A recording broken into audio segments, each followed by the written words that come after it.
சகோதரர் பக்சிங் அவர்களின் ஊழியத்திலிருந்து விடாய் துணிக்கேற்ற வார்த்தைகள். டிசம்பர் மாதம் 10ஆம் தேதி. நீங்கள் உங்கள் தேவனாகிய கர்த்தருக்கு பரிசுத்தமான ஜனங்கள். பூமியின் மீதெங்கும் உள்ள எல்லா ஜனங்களிலும் உங்களையே கர்த்தர் தமக்கு சொந்த ஜனங்களாக இருக்க தெரிந்து கொண்டார். உபாகமத்தின் புஸ்தகம் 14வது அதிகாரம் 2வது வசனம்.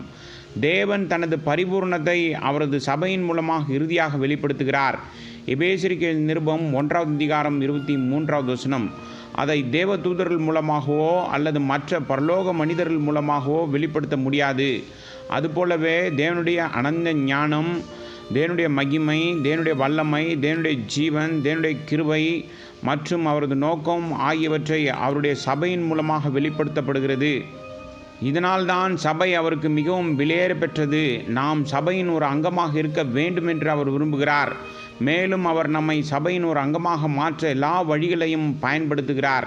இந்த விலையேறப்பெற்ற தன்மை ஆசாரியனின் மார்பதகத்தின் மீது பொறிக்கப்பட்ட 12 கற்களில் குறிக்கப்பட்டிருக்கிறது.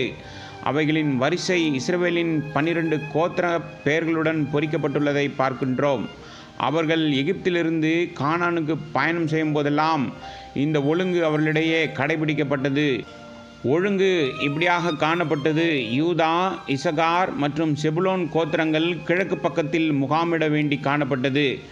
தெற்கிலே ரூபன், சிமியோன் மற்றும் காத், மேற்கிலே எப்ராஹிம், மனாசே மற்றும் பென்யமீன், வடக்கே தான், ஆசேர் மற்றும் நப்தலி ஆகியோர் முகாமிட்டிருந்தார்கள். இந்த வரிசையை ஒருபோதும் யாராலும் மாற்ற முடியாது.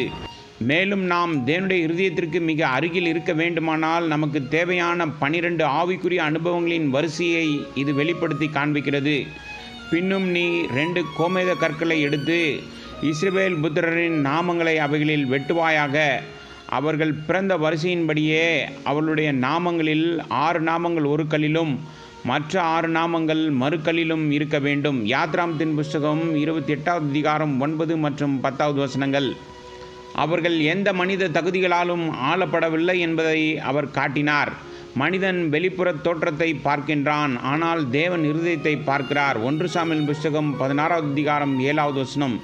ஈசாய் தன் குமாரர் அனைவரையும் சாமுவேலிடம் ஒன்றன் பின் ஒன்றாக கொண்டு வந்தான். அவர்கள் தம்முடைய விருப்பம் அல்ல என்று கர்த்தர் சொன்னார். இறுதியாக தாவீது சாமுவேலுக்கு முன்பாக வந்தபோது தாவீதை அபிஷேகம் செய்யும்படி கர்த்தர் சாமுவேலிடம் சொன்னார். இதனால் வெளிப்புற தோற்றத்தால் நீங்கள் ஏமாற்றப்படலாம். உங்கள் வார்த்தைகளாலும் உங்கள் முகத் தோற்றத்தாலும் மற்றவர்களை நீங்கள் ஏமாற்றலாம். மற்றவர்கள் உங்களை பாராட்டலாம். என்னே ஒரு சிறந்த கிறிஸ்தவர், என்னே ஒரு அன்பான மனிதர், அவர் எவ்வளவு பக்திமான். ஆனால் உங்கள் வீட்டில் நீங்கள் ஒரு வித்தியாசமான நபராக, கோபமும் அக்கிரமும் நிறைந்தவராக கூட இருக்கலாம். நாம் அவருடைய தெய்வீக ஒழுங்கிற்குள் வர வேண்டும் என்றும் விலையேற பெற்றவர்களாக ஆவதற்கான அவரது பரலோக திட்டத்திற்குள் வர வேண்டும் என்றும் தேவன் சொல்லிக் கொண்டிருந்தார். நாம் உள்ளாக மாற்றப்பட்டு அவருடைய பரலோக திட்டத்தில் இருக்க விரும்பும்போது நாம் அவருடைய இருதயத்திற்கு அருகில் கொண்டு வரப்படுகிறோம். தேவன் எளிமையான முறையில், நீங்கள் எனக்கு மிகவும் விலையேற பெற்றவர்கள், நான் உங்களை சுதந்திரமாக நேசிக்கவும் நித்தியமாக நேசிக்கவும் என் பரிபூர்ணத்தை உங்களில் ஊற்றவும் நீங்கள் என் இருதயத்திற்கு அருகில் இருக்கவும் விரும்புகிறேன் என்கிறார்.